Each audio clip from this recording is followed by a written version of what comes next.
नमस्कार, स्वागत है आप सभी का यूट्यूब चैनल पर। तो ये हमारा प्रैक्टिस सेट 4th है जो हम लोग लगा रहे हैं बिहार शिक्षक भर्ती 1 to 5 के लिए। तो देखिए फ्रेंड्स, अब रह गया है मुश्किल से ऐसे समझिए तो लगभग 2 महीना और सीरियसली समझिए तो 1 महीना, क्योंकि अगस्त चढ़ते ही हम लोग पेज पलटने लगेंगे रिवाइज़ के लिए कि कौन सा रिवाइज़ करें, ये करें कि वो करें। वो ऐसे ही कट जाएगा पूरा महीना और एग्ज़ाम का दिन हमारा आ जाएगा। तो 1 महीना रह गया है, सोना अब कम कर दीजिए और तैयारी में लग जाइए। चलिए हम लोग बिना बहस किए हुए बढ़ते हैं अपने प्रश्नों की तरफ। और हमारा पहला प्रश्न है, अगर आप लोग नए हो और वीडियो पसंद आ जाए तो चैनल को लाइक एंड शेयर सब्सक्राइब कर दीजिएगा। और जो इसमें मैथ को छोड़ करके हम पूरा प्रैक्टिस सेट करेंगे जो भी सामान्य अध्ययन से है। ठीक है, तो बढ़ते हैं आगे। पहला प्रश्न है हमारा, निम्नलिखित में से कौन सी एक समिति ने नागरिकों के जो मूल कर्तव्य को 1976 ईस्वी में संविधान में सम्मिलित करने की अनुशंसा की थी। संविधान यहाँ पर होगा, संविधान में सम्मिलित करने की अनुशंसा की थी, वो कौन सी समिति थी? कोठारी समिति, स्वर्ण सिंह समिति, अशोक मेहता समिति या फिर बलवंत राय मेहता समिति? तो वो समिति थी स्वर्ण सिंह समिति। इसने 42वें संविधान संशोधन के द्वारा मौलिक कर्तव्यों को संविधान में शामिल करने की सिफारिश की थी। पहले हमारे मौलिक कर्तव्य कितने थे? 10 थे और 86वें संशोधन के द्वारा 2002 में कितने मौलिक कर्तव्य कर दिए गए? तो 11 कर दिए गए। ठीक है, इसका आंसर क्या होगा? बी होगा। नेक्स्ट प्रश्न है हमारा, फ्रेंड्स बगल में कुछ घर का काम चल रहा है किसी और का, तो थोड़ा थोड़ा आवाज़ आएगा तो उसको प्लीज़ इग्नोर कीजिएगा। सेकंड प्रश्न है, द टिन ड्रम किस नोबेल पुरस्कार विजेता की कृति है? द टिन ड्रम पूछा है कि किस नोबेल पुरस्कार विजेता की कृति है? डोरिन स्लेजिंग, गुटर ग्रास, ऑक्टिवियो पास या फिर साल्वेवो? तो गुंटर ग्रास जो थे इनकी ये कृति है और इनके उपन्यास पर 1979 में एक फिल्म का निर्माण भी हुआ है। कब हुआ ये भी पूछ लेगा कि कब इनके उपन्यास पर फिल्म का निर्माण हुआ है, तो 1979 ईस्वी में। ठीक है, आगे बढ़ते हैं। अप्रैल 2015 में भारत ने अपने परमाणु संयंत्रों यूरेनियम के लिए संधि निम्नलिखित में से किस देश के साथ की है? किस देश के साथ संधि की है? तो वो किया है कनाडा के साथ। इसका आंसर क्या हो गया? ए हो गया। अगला प्रश्न हमारा, निम्नलिखित देशांतरों में कौन सी रेखा भारत के प्रमाणिक यमनोत्तर रेखा है? भारत के प्रमाणिक जो पूछ रहा है कि यमनोत्तर रेखा है, तो वो कौन सी है? वो है 82 degree 30 minute east. 82 degree 30 minute east. इसका आंसर क्या हो गया? सी हो गया। ठीक है, अगला प्रश्न। अच्छा देखिए, ये क्यों इसका मतलब निर्माण किया गया या निर्धारित क्यों किया गया? क्योंकि देखिए जो अंडमान निकोबार द्वीप समूह है और जो हमारा अरुणाचल प्रदेश हो गया, उसमें सबसे पहले सूर्योदय होता है और सूर्यास्त भी जल्दी हो जाता है। लेकिन जो हमारा लक्षद्वीप हो गया, गुजरात, राजस्थान, जो इस साइड आ जाते हैं पश्चिम की तरफ, उनमें क्या होता है कि सूर्योदय भी बाद में होता है और सूर्यास्त भी बाद में ही होता है। तो मतलब सबसे पहले बोलते हैं ना कि भारत में सबसे पहले सूर्योदय कहाँ होता है, तो कहाँ होता है? वो होता है अरुणाचल प्रदेश में। ठीक है, इसका आंसर क्या हो गया? सी हो गया।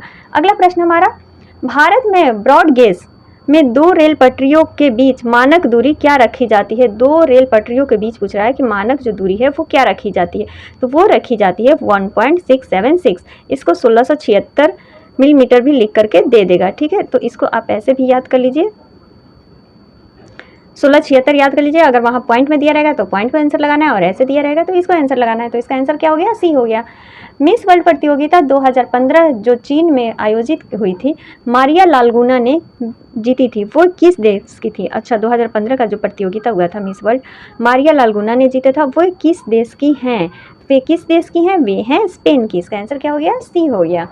कर्नाटक के श्रवणबेलागोला में अवस्थित गुम्तेश्वर की मूर्ति एक प्रमुख जैन धर्म स्थल है। इस मूर्ति की ऊंचाई क्या है? श्रवणबेला जो गोला है कहाँ है? ये कर्नाटक में ये अवस्थित गुम्तेश्वर की जो एक मूर्ति है जैन धर्म स्थल की, इस मूर्ति की ऊंचाई कितनी है? तो कितनी है? इसकी ऊंचाई है 57 फीट। बिल्कुल याद कर लीजिए कि उसकी जो ऊंचाई है कितनी है? 57 फीट है। ठीक है, अच्छा इसका निर्माण किसने करवाया था? तो इसका निर्माण करवाए थे गंग राजवंश के मंत्री चामुंड राय। ठीक है, चामुंड राय ने इसका निर्माण करवाया था। कब? 983 ईस्वी में, 983 ईस्वी में। आगे बढ़ते हैं। VR कृष्ण अय्यर जो दिसंबर 2014 में उनकी मृत्यु हो गई, वे क्या थे? फिल्म अभिनेता, कथकली नृत्य, भारत के पूर्व उपराष्ट्रपति या फिर प्रख्यात विधि वेत्ता? तो वो क्या थे? ये थे प्रख्यात विधि वेत्ता थे। अगला प्रश्न, 14वें वित्त आयोग के अध्यक्ष कौन थे? तो 14वें वित्त आयोग के अध्यक्ष कौन थे? वे थे, आंसर इसका सीधे लगा लेते हैं, YV रेड्डी, यानी डॉक्टर वाई वेणुगोपाल रेड्डी, जो कि 1964 बैच के IAS अधिकारी थे। और इनका कार्यकाल क्या था? रिजर्व बैंक के ये गवर्नर कब तक रहे? तो 2003 से 2008 तक।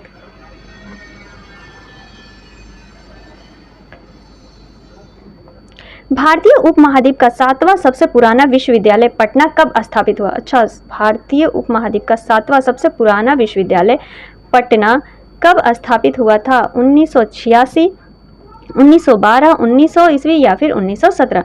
तो 1917 ईस्वी में इसकी स्थापना हुई थी। अगला प्रश्न है हमारा, अ पैसेज टू इंडिया किनके द्वारा रचित है? तो अ पैसेज टू इंडिया किनके द्वारा रचित है? वो है E.F. फास्टर के द्वारा। किसके द्वारा? E.M. फास्टर के द्वारा। इसका आंसर क्या हो गया? डी हो गया। अगला प्रश्न हमारा, संयुक्त राष्ट्र का जलवायु परिवर्तन सम्मेलन, देखिए यहाँ पर सम्मेलन 2015 कहाँ हुआ था? तो कहाँ हुआ है? दोहा, पेरिस, वाशिंगटन या फिर रियो डी जेनेरो? तो वो कहाँ हुआ है? वो हुआ है पेरिस में। ठीक है, 2015 का जो जलवायु परिवर्तन सम्मेलन था वो पेरिस में हुआ था। 13 क्वेश्चन है हमारा, among the believers, India a million mutinies तथा इन एरिया ऑफ डार्कनेस पुस्तकों के लेखक कौन है? तीनों ही पुस्तकों का नाम याद कर लीजिए, क्योंकि कोई भी दे सकता है और पूछ सकता है कि इन पुस्तकों के लेखक कौन है। तो इसका आंसर क्या हो जाएगा? डी हो जाए, B.S. Naipal. Among the Villiers, Indian and million mutinies तथा एन एरिया ऑफ डार्कनेस पुस्तकों के लेखक कौन है? V.S. नायपाल है। नेक्स्ट प्रश्न हमारा, एंजेलिक कर्बर ने 2016 ऑस्ट्रेलियन ओपन महिला वर्ग का फाइनल सेरेना विलियम्स को हराकर जीता। वे किस देश की निवासी हैं? किस देश की निवासी हैं? जो एंजेलिक कर्बर है वो किस देश की निवासी हैं? ऑस्ट्रेलिया, UK, सर्बिया या फिर जर्मनी? तो वो कहाँ की निवासी है? वो है जर्मनी की। नेक्स्ट प्रश्न हमारा, राजस्थान के बीकानेर में 15 जून 2015 को 50 डिग्री सेल्सियस तापमान दर्ज किया गया। इसको फ़ारेनहाइट में कितना दिखाया जाएगा? तो जो राजस्थान में रिकॉर्ड किया गया था इसको फ़ारेनहाइट में दिखाया जाएगा 122 डिग्री फ़ारेनहाइट। ठीक है, इसका आंसर क्या हो गया? ए हो गया।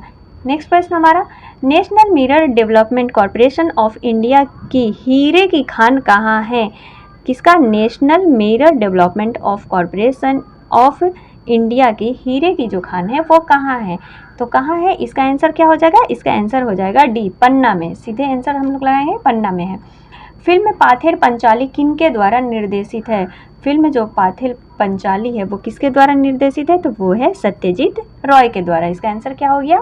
बी हो गया। नेक्स्ट प्रश्न, अंतर्राष्ट्रीय योग दिवस कब मनाया जाता है? तो ये सभी को पता है कि अंतर्राष्ट्रीय योग दिवस 21 जून को मनाया जाता है। ठीक है, देखिए ऐसे ही इंसान कंफ्यूज हो जाता है एग्जाम में। नेक्स्ट प्रश्न हमारा, निम्नलिखित में से कौन राजकोषीय नीति का एक घटक नहीं है? यहाँ पूछ रहा है कि कौन सा है जो राजकोषीय नीति का एक घटक नहीं है। तो इसका आंसर क्या हो जाएगा? इसका आंसर हो जाएगा व्यापार नीति। ये घटक नहीं है, बाकी सब है, कराधान नीति, सार्वजनिक ऋण नीति तथा सार्वजनिक व्यय नीति। ये सब क्या है? राजकोषीय नीति के घटक है, लेकिन जो व्यापार नीति है वो घटक नहीं है। अगला प्रश्न हमारा, गंगा की सहायक नदियाँ जो नीचे वर्णित है कौन सी उत्तर की ओर प्रवाहित होती है? मतलब जैसे ये हमारा बिहार है, बिहार का नक्शा कैसे है? यहाँ पर कहाँ बना है? यहाँ पर अच्छा समझिए, जैसे ऐसे चतुष्कोणीय बिहार है ना हमारा, ऐसे बिहार है, तो ये गंगा नदी आती है। तो कौन सी नदी पूछ रहा है कि उत्तर की ओर प्रवाहित होती है, गंगा में मिलती है? तो ये देखिए, यहाँ से कोसी नदी ये जाती है और गंगा में मिल जाती है मतलब।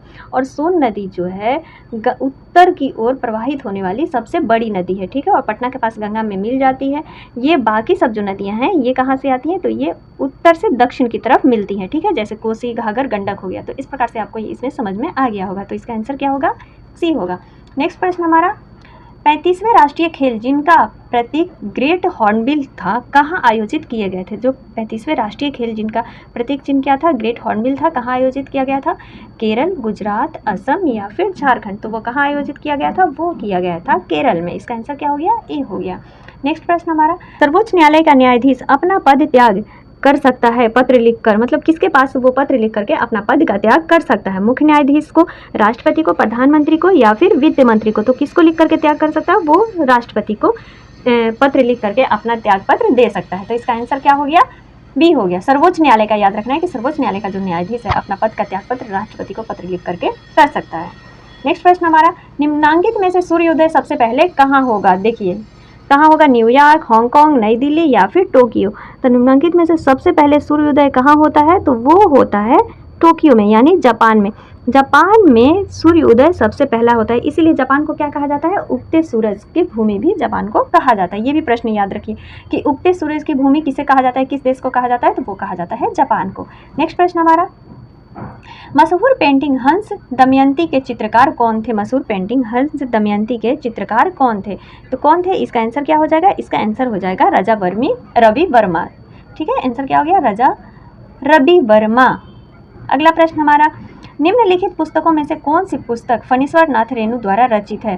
राग दरबारी, गुनाहों का देवता, मैला आंचल, अंधा युग। तो फणीश्वर नाथ रेणु का पूछ रहा है कि कौन सा पुस्तक है जो उनके द्वारा रचित है, तो वो है गुनाहों का देवता। इसका आंसर क्या हो गया? बी हो गया। नेक्स्ट प्रश्न हमारा, निर्वाचन आयुक्त को पद से हटाया जा सकता है, मतलब क्या करके उनको पद से हटाया जा सकता है? ऑप्शन है मुख्य निर्वाचन आयुक्त द्वारा, दूसरा है प्रधानमंत्री द्वारा, भारत के मुख्य न्यायाधीश द्वारा, या फिर उपयुक्त में से कोई नहीं। तो देखिए फ्रेंड्स, इसका आंसर जो होगा उपयुक्त में से कोई नहीं, क्योंकि निर्वाचन आयुक्त को पद से केवल महाभियोग के द्वारा ही हटाया जा सकता है, केवल महाभियोग के द्वारा ही हटाया जा सकता है। तो इसका आंसर क्या हो गया? डी हो गया। नेक्स्ट प्रश्न हमारा, नीचे दिए गए दो स्तंभ। देखिए फ्रेंड्स, ये जो लॉन्ग प्रश्न रहता है ना, मतलब अगला वीडियो में स्किप हो गया, तो ये मोबाइल में नहीं आ पाता है, नहीं कवर हो पाता है, इसीलिए स्किप कर देती हूँ। एक दो जो क्वेश्चन आते हैं तो देखती हूँ, कोशिश करती हूँ छोटा करने की, क्योंकि बहुत छोटा दिखता है, फिर आप लोगों को दिखाई नहीं देगा, देखिए इसलिए स्किप करना पड़ता है। तो इसका आंसर सीधे मैं बता दूंगी आप लोगों को। पढ़ते हैं हम लोग, इतना पर ही। नीचे दिए गए दो स्तंभों में राज्यों के नाम और वहां अवस्थित न्यूक्लियर रिएक्टरों के नाम दिए गए हैं, सही मिलान दिए गए विकल्पों में क्या है? एक साइड देखिए राज्य दिए गए हैं कर्नाटक, तमिलनाडु, उत्तर प्रदेश और गुजरात, तथा दूसरी साइड क्या दिया गया है, उनके साथ जो जहाँ पर जो ये न्यूक्लियर रिएक्टर के नाम दिए गए हैं कि कौन सा किस राज्य से संबंध रखता है। नरौरा हो गया, कैगा हो गया, काकापार हो गया, कुंडन कुल्लम हो गया। तो इनको हम लोग मिलाते हैं कि ये कौन से कहाँ पर हैं। तो देखिए, ए का कर्नाटक में क्या है? कैगा है, याद रखें कर्नाटक कैगा। ए का क्या हो गया? दूसरा हो गया। बी का क्या होगा हमारा? तो बी का जो होगा वो होगा फोर्थ, कुडनकुलम। ये तो नाम से ही पता चल रहा है। तमिलनाडु का क्या हो गया? कुडनकुलम हो गया। उत्तर प्रदेश का क्या हो जाएगा? नरौरा हो जाएगा, तथा गुजरात का क्या हो गया? काकापार हो गया। तो इसका आंसर देखिए किस में दिया हुआ? ए का क्या है? 2, बी का क्या है? 4, 2 4। देखिए 2 4 किस में दिया हुआ? ए का 2, बी का 4, ए और डी में दिया हुआ है, ए और डी में। तो ये तो दोनों हमारा ऑप्शन कट गया। आप तीसरा देखते हैं, उत्तर प्रदेश का पहला है नौरा, तो 1 किस में दिया है? सी का 1 ए में दिया है। तो इस प्रकार से हमें नेगेटिव को हटा करके सही आंसर तक पहुंच जाना है और जल्दी से आंसर टिक आउट कर देना है। तो इसका आंसर क्या हो गया? ए हो गया। अगला प्रश्न है हमारा, राज्यसभा के संदर्भ में निम्नलिखित में से कौन सा कथन सही नहीं है? देखिए यहाँ पूछ रहा है कि सही नहीं है। राज्यसभा एक अस्थायी संस्था, हाँ सही बात है, इसका कभी भी गठन नहीं होता है। इसके 1/3 सदस्य प्रत्येक 2 वर्ष पर रिटायर होते हैं, ये भी सही है। राज्यसभा का गठन 1958 में हुआ था, नहीं। देखिए फ्रेंड्स, राज्यसभा का जो गठन है वो 3 अप्रैल 1952 में हुआ था। तो गलत यहाँ पर पूछ रहा है, तो गलत हमारा आंसर मिल गया। तो इसका आंसर जो गलत है वही सही है। अगला भी ऑप्शन देख लीजिए, राज्यसभा के 12 सदस्य राष्ट्रपति द्वारा मनोनीत होते हैं, ठीक है। तो इसका आंसर क्या हो गया? सी सही हो गया, क्योंकि यहाँ पर नहीं पूछा था। नेक्स्ट प्रश्न हमारा, टाइगर वुड किस खेल से संबंधित है? टाइगर वुड जो है वो किस खेल से संबंधित है? तो वो गोल्फ से संबंधित है। इसका आंसर हो गया ए।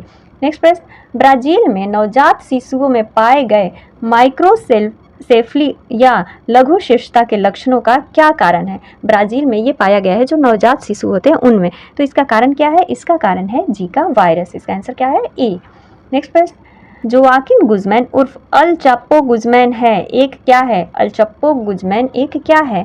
तो ये एक जो है मैक्सिको का नशीला दवाओं का तस्कर है। क्या है? मैक्सिको का एक नशीली दवाएं है जिसका ये तस्करी करता है, ठीक है। तो इसका आंसर क्या हो गया? बी हो गया। नाम याद रखिए, जोआकिन गुज़मैन उर्फ अल चापो गुज़मैन। उर्फ यानी अल चापो गुज़मैन से भी आएगा कि यह एक क्या है? तो मैक्सिको का नशीली दवाओं का तस्कर है। नेक्स्ट प्रश्न, यदि राष्ट्रपति एवं उपराष्ट्रपति अक्षम हो अथवा उनकी मृत्यु कार्यकाल में ही हो जाए, मतलब वो अक्षम हो या फिर उनकी मृत्यु कार्यकाल में हो जाए, तो कार्यकारिणी राष्ट्रपति कौन होंगे? तो मतलब जो कार्य उनका संभालेगा, उनकी अनुपस्थिति में कार्य जो संभालेगा वो कौन संभालेगा? प्रधानमंत्री, सर्वोच्च न्यायालय के मुख्य न्यायाधीश, कानून मंत्री या फिर गृह मंत्री। तो ये पता है कि जो अगर राष्ट्रपति या उपराष्ट्रपति नहीं है किसी कारणवश, तो या फिर उनकी मृत्यु हो जाती है, तो उनके ना रहने पर उनका कार्यकाल कौन संभालता है? सर्वोच्च न्यायालय के मुख्य न्यायाधीश संभालते हैं। और मुख्य न्यायाधीश को किस प्रकार से पद से हटाया जा सकता है? सर्वोच्च न्यायालय के मुख्य न्यायाधीश, तो वो राष्ट्रपति के द्वारा त्यागपत्र दे करके वो पद से हट सकते हैं। नेक्स्ट प्रश्न हमारा, 2015 में गठित नीति आयोग के उपाध्यक्ष कौन है? नीति आयोग के उपाध्यक्ष कौन है? तो प्रश्न था कि 2015 में गठित नीति आयोग के उपाध्यक्ष कौन है? तो उसका आंसर जो हो जाएगा वो हो जाएगा अरविंद पनगरिया। कौन? अरविंद पनगरिया जो है 2015 के नीति आयोग के उपाध्यक्ष हैं। नेक्स्ट प्रश्न हमारा, भारतीय नौसेना तथा वायुसेना ने 2015 में ऑपरेशन राहत चलाकर भारतीयों तथा अन्य को एक देश से निकाला, सही देश चुने। ये ऑपरेशन क्या चला था? राहत चला था, जो कि भारतीय जो सेना थी वो अन्य देशों को मतलब निकाली थी। तो ठीक है, तो इसका आंसर पूछ रहा है कि क्या होगा। नेक्स्ट प्रश्न, भारतीय नौसेना तथा वायुसेना ने 2015 में ऑपरेशन राहत चलाकर भारतीयों तथा अन्य को एक देश से निकाला, सही देश चुने। वो ऑपरेशन राहत था, वो किस देश से निकाला गया था नागरिकों को? मिस्र से, ईरान से, सीरिया से या फिर यमन से? तो निकाला गया था किससे? यमन से। बोको हरम क्या है? प्रगतिशील किसान का एक समूह, पाषाण युग पेंटिंग, हाल में सक्रिय एक ज्वालामुखी, नाइजीरिया का एक आतंकवादी संगठन। बोको हरम क्या है? नाइजीरिया का एक आतंकवादी संगठन है। मरणोपरांत प्रथम भारत रत्न किन्हें दिया गया था? मरणोपरांत प्रथम भारत जो रत्न दिया गया था वो दिया गया था लाल बहादुर शास्त्री को। इसका आंसर क्या हो गया? डी हो गया। नेक्स्ट प्रश्न हमारा, भारत में न्यूक्लियर विस्फोट 1974 ईस्वी में कहाँ किया गया था? न्यूक्लियर जो विस्फोट था 1974 में वो कहाँ किया गया था? तो वो किया गया था पोखरण में। इसका आंसर क्या हो गया? बी हो गया। नेक्स्ट प्रश्न हमारा, लिखित नदियों में से किसका उद्गम भारत में नहीं है? उद्गम पूछ रहा है, सतलज, रावी, चेनाब या फिर ब्यास। तो वो आंसर हो जाएगा सतलज नदी। सतलज नदी जो है इसका उद्गम स्थल तिब्बत के राकसताल से होता है। कहाँ से? राकसताल से। ठीक है। रावी नदी का उद्गम स्थल कहाँ है? तो रावी नदी का उद्गम स्थल कांगड़ा के पास जो रोहतांग दर्रा है वहाँ से होता है। चिनाब नदी का उद्गम स्थल कहाँ है? तो चिनाब नदी का उद्गम स्थल बारालाचा जो है बारालाचा के दर्रे के निकट होता है। ठीक है, तो इसका आंसर क्या हो गया? ए हो गया। अगला प्रश्न हमारा भारत के सुप्रीम कोर्ट के संदर्भ में कौन सा कथन सही है? कथन पूछ रहा है कि कौन सा कथन सही है। ऑप्शन देखिए, केवल मूल क्षेत्राधिकार है इसके संदर्भ में, केवल अपीलीय क्षेत्राधिकार है, सही पूछ रहा है ये देखना है, केवल परामर्श संबंधित क्षेत्राधिकार है। इसका डी ऑप्शन है, इसका मूल, अपीलीय और परामर्श संबंधित क्षेत्राधिकार थे, तो इसको तीनों प्राप्त है। इसका आंसर क्या हो गया? डी हो गया। नेक्स्ट प्रश्न, जल्लीकट्टू सांडों की जो लड़ाई होती है वो किस राज्य में होती है? तो जल्लीकट्टू सांडों की जो लड़ाई होती है वो होती है तमिलनाडु में। नेक्स्ट प्रश्न हमारा है 41 क्वेश्चन, निम्न में से कौन दो नदियां अमरकंटक से उद्गमित होती है? देखिए किससे पूछ रहा है कि अमरकंटक से, तो वो होती है नर्मदा और सोन नदी। ठीक है, आगे बढ़ते हैं हम लोग। कौन सा स्थान ब्रह्मा के मंदिर तथा पशुओं के मेले के लिए प्रसिद्ध है? ब्रह्मा के मंदिर तथा पशुओं के मेले के लिए प्रसिद्ध है, तो वो कौन सा स्थान है? पुष्कर है। देखिए पशुओं के मेले के लिए सिर्फ अगर रहता तो वो बिहार का सबसे बड़ा सोनपुर मेला है, लेकिन यहाँ पर क्या ऐड कर दिया है? ब्रह्मा का मंदिर, और ब्रह्मा का मंदिर केवल कहाँ है? पुष्कर में है। ठीक है, तो इसका आंसर क्या हो गया? ए हो गया। नेक्स्ट प्रश्न हमारा, भारत का पहला ऑर्गेनिक राज्य है, भारत का पहला जो ऑर्गेनिक राज्य है वो कौन सा है? तो वो है सिक्किम। बी आंसर सही हो गया। नेक्स्ट प्रश्न हमारा, उच्च श्रृंखल कानून कोई कानून नहीं है, भारत के सर्वोच्च न्यायालय ने किस मामले में इस सिद्धांत का संपुष्टि किया था कि मतलब ये जो कानून है वो कोई कानून नहीं है? तो वो किए थे मेनका गांधी केस में। उन्होंने कहा था सर्वोच्च न्यायालय ने कि अनुच्छेद 21 के अनुसार किसी भी व्यक्ति के व्यक्तिगत स्वतंत्रता और जीवन की स्वतंत्रता के अधिकार को हम खंडित नहीं कर सकते, मतलब ये नहीं छीना जा सकता, ये सबका अधिकार है, अनुच्छेद 21 में ये कहा गया है। तो इसका आंसर क्या हो गया? बी हो गया। अगला प्रश्न हमारा है, युद्धग्रस्त क्षेत्रों में खनन कर राजद्रोही गतिविधियों के लिए बेचे जाने वाले हीरे निम्न में से किस नाम से जाने जाते हैं? जो युद्धग्रस्त जो क्षेत्र होता है उसमें खनन कर राजद्रोही जो गतिविधियों के लिए जो हीरे बेचे जाते हैं वे किस नाम से जाने जाते हैं? तो वो बेचे जाते हैं ब्लड डायमंड के नाम से। युद्ध प्रश्न हमारा, वोहरा कमेटी रिपोर्ट जो राजनीतिक अपराधीकरण की थी, वोहरा कमेटी के द्वारा दी गई थी, इसके अध्यक्ष श्री A.N. वोहरा थे, वो कहाँ के राज्यपाल थे उस समय? तो कहाँ के थे? वो थे जम्मू कश्मीर के राज्यपाल, असम के राज्यपाल, तमिलनाडु के या फिर केरल के? तो वो थे जम्मू कश्मीर के। और जब अभी राज्यपाल, इसमें क्वेश्चन गलत दिया, अभी राज्यपाल जो हैं अभी हैं श्री मनोज सिन्हा। ठीक है, तो याद रखना है कि जम्मू कश्मीर के अभी राज्यपाल कौन है? तो मनोज सिन्हा हैं। और ये जो पूछ रहा है श्री A.N. वोहरा, ये जम्मू कश्मीर के कब राज्यपाल बने थे? तो ये 2008 में राज्यपाल बने थे, 2018 तक, ये याद रखिए। अभी राज्यपाल कौन है? तो अभी है मनोज सिन्हा। इसका आंसर क्या हो गया? ए हो गया। शराबबंदी संविधान की किस धारा में निर्देशित है? शराबबंदी संविधान की किस धारा में निर्देशित है? तो वो किस धारा में? वो है धारा 47 में। धारा 47 में जो है शराबबंदी संविधान की धारा निर्देशित की गई है। फीफा विश्व कप फुटबॉल 2018 कहाँ आयोजित किए जाएंगे?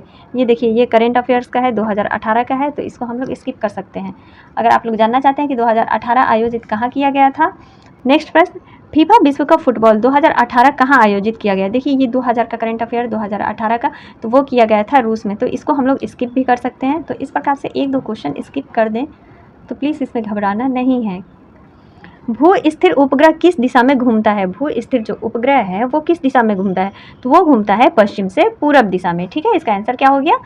ए हो गया। भू स्थिर उपग्रह किस दिशा में घूमता है? याद करते चलिए, पश्चिम से पूरब दिशा में। The old man and the sea नामक संक्षिप्त नॉवेल के लेखक कौन है? तो वो है अर्नेस्ट हेमिंग। कौन है? अर्नेस्ट हेमिंग है। इसका आंसर क्या हो गया? बी हो गया। भारतीय संविधान का कौन सा अनुच्छेद राज्यों में संवैधानिक तंत्र के असफल होने की स्थिति में राष्ट्रपति शासन का प्रावधान करता है? वो कौन सा अधिनियम है, संवैधानिक अनुच्छेद है जो राष्ट्रपति शासन का प्रावधान करता है? तो वो कौन सा करता है? वो करता है अनुच्छेद 356। कौन सा अनुच्छेद करता है? अनुच्छेद 356 में राष्ट्रपति को ये अधिकार मिला है कि वो किसी भी राज्य में अगर अनैतिक कार्य हो रहे हैं तो उसको भंग भी कर सकता है या राष्ट्रपति शासन लागू कर सकते हैं। तो ठीक है, इसका आंसर क्या हो गया? ए हो गया। नेक्स्ट प्रश्न हमारा, भारत में जेनेटिक रूप से परिवर्तन किस फसल को व्यापारिक उत्पादन के लिए अनुशासित किया गया है? भारत में जेनेटिक रूप से परिवर्तन जो पूछ रहा है कि किस फसल के लिए अनुशंसित किया गया, अनुशंसित किस फसल के लिए किया गया? तो वो किया गया है बीटी कॉटन के लिए। किसके लिए? बीटी कॉटन के लिए। इसका आंसर क्या हो गया? सी हो गया। अगला प्रश्न है, नोबेल पुरस्कार किस देश के द्वारा दिए जाते हैं? तो किस देश के द्वारा दिया जाता है? वो दिया जाता है स्वीडन के द्वारा। नेक्स्ट प्रश्न हमारा, बनारस हिंदू विश्वविद्यालय एक्ट 1915 से बनारस हिंदू विश्वविद्यालय की स्थापना प्रशस्त हुई। इसके संस्थापक कौन थे? ये विश्वविद्यालय के बारे में पूछ रहा है कि इसके संस्थापक कौन थे। तो इसके संस्थापक जो थे वो थे मदन मोहन मालवीय, पंडित मदन मोहन मालवीय थे। निम्नलिखित प्रश्न है,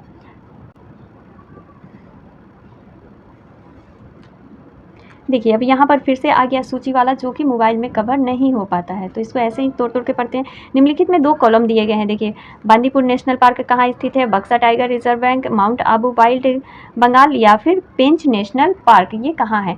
तो इसको हम लोग देख लेते हैं कि ये कहाँ है। तो देखिए, बांदीपुर नेशनल पार्क कहाँ है? वो है कर्नाटक में। इसका आंसर क्या हो गया? ए का 4th हो गया। दूसरा क्या है? बक्सा टाइगर रिजर्व बैंक, तो बक्सा टाइगर कहाँ है? पश्चिम बंगाल में है। बक्सा टाइगर है पश्चिम बंगाल में। माउंट आबू वाइल्ड कहाँ है? तो ये है ACCC का राजस्थान में। और डी का क्या हो गया? तो बच गया मध्य प्रदेश। तो इसका आंसर आप लोग ऐसे ही याद कर लीजिए कि बांदीपुर नेशनल पार्क कहाँ है? कर्नाटक में है। बक्सा टाइगर कहाँ है? पश्चिम बंगाल में। माउंट आबू बंगाल कहाँ है? तो ये है राजस्थान में। और पेंच नेशनल पार्क कहाँ है? तो ये है मध्य प्रदेश में। तो इसका आंसर क्या हो गया? 4 ए का 4, बी का 3, 4 3 किस में है? 4 3 दो ऑप्शन में है। सी का आप देख लेते हैं हम लोग, तो सी में क्या है? सी का कौन सा था? पहला था, तो पहला किस में है? ए। तो इसका आंसर क्या हो गया? ए ऑप्शन सही हो गया। ठीक है, आगे बढ़ते हैं हम लोग। निम्नलिखित में से कौन सा एक भारत का राष्ट्रीय जलीय प्राणी है? राष्ट्रीय जलीय प्राणी पूछ रहा है कि कौन सा है? तो वो है गंगा डॉल्फिन। गंगा की डॉल्फिन, इसे राष्ट्रीय जलीय प्राणी माना गया है। अगला प्रश्न फिर देखिए सूची वाला आ गया।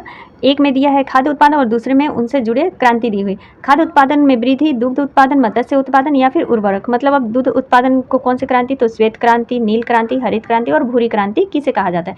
तो चलिए मिलान कर लेते हैं। देखिए, और कोई नहीं आ रहा है, लेकिन दूध उत्पादन का तो आपको आता होगा कि वो किससे जुड़ा है? श्वेत क्रांति से। तो फटाक से ढूंढ लेना है कि बी का तीसरा किस में है। तो बी का तीसरा किस ऑप्शन में है? सिर्फ ए में है। तो इसका आंसर क्या हो जाएगा? ए हो जाएगा।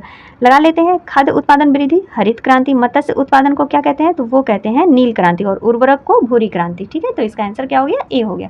अगला प्रश्न हमारा, हरा सूचकांक विकसित किया गया है। हरा सूचकांक कहाँ विकसित किया गया है? तो वो किया गया है विश्व बैंक द्वारा। किसके द्वारा? विश्व बैंक द्वारा हरा सूचकांक विकसित किया गया है। नेक्स्ट प्रश्न हमारा, निम्नलिखित में से किस वाद में भारतीय संविधान के मूलभूत ढांचे की अवधारणा प्रतिपादित की गई है? तो किस ढांचे में की गई है? आगे देखते हैं। तो भारतीय संविधान के मूलभूत ढांचे की अवधारणा जो की गई है वो की गई है इंदिरा साहनी का वाद में। किसमें? इंदिरा साहनी वाद में। इसका आंसर क्या हो गया? ए हो गया। नेक्स्ट प्रश्न हमारा, संविधान सभा के संवैधानिक सलाहकार कौन थे? देखिए यहाँ पर संवैधानिक सलाहकार पूछ रहा है कि संविधान सभा के संवैधानिक सलाहकार कौन थे? तो कौन थे? वो थे बेनेगल नरसिंह राव। कौन थे? बेनेगल नरसिंह राव, BN राव। ठीक है, इसका सिंपल क्या दे देता है? BN राव भी दे देता है। तुम मुझे खून दो मैं तुम्हें आज़ादी दूंगा, ये किसने कहा था? तुम मुझे खून दो मैं तुम्हें आज़ादी दूंगा, ये किसने कहा था? तो ये सुभाष चंद्र बोस ने। नेक्स्ट प्रश्न, भारत छोड़ो आंदोलन कब शुरू हुआ था? तो भारत छोड़ो आंदोलन जो है वो शुरू हुआ था 1942 ईस्वी में। ठीक है, इसका आंसर क्या हो गया? बी हो गया। नेक्स्ट प्रश्न हमारा, भारतीय राष्ट्रीय कांग्रेस की प्रथम महिला अध्यक्ष कौन थी? भारतीय राष्ट्रीय कांग्रेस की प्रथम महिला अध्यक्ष पूछ रहा है।